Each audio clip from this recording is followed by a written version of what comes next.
婚姻官卖了乡的前乡长蔡中坤，在职的时阵，甲这风电厂商共拍人摕到320万。检方即马依照贪污罪甲起诉，一审判5年6个月，褫夺公权4年。伊表示会阁提起上诉。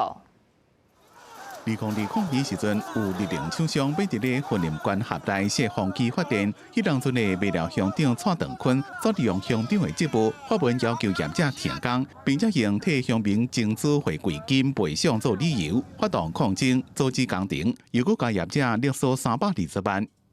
那在施工的过程中，那以这个蔡长坤为首哈，那他就是去有一个借势借端勒索财物哈，就是利用民众抗争，如果不从的话哈，会让工程延宕。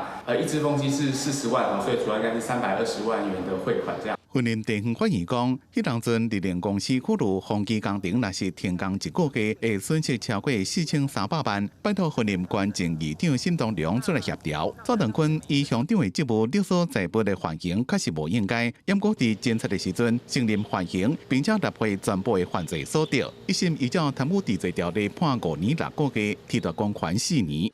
被判处的是5年6月了哈。那最主要是因为它本身涉及的法条哈是10年以上的重罪。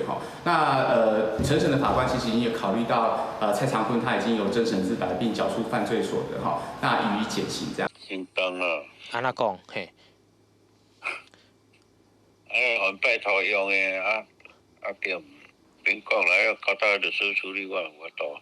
听到一审判5年6个月，蔡长坤认为判相当，伊讲迄当阵是受人拜托才会安尼先处理，伫咧收到相关文件了，会交予律师上诉。记者综合报道。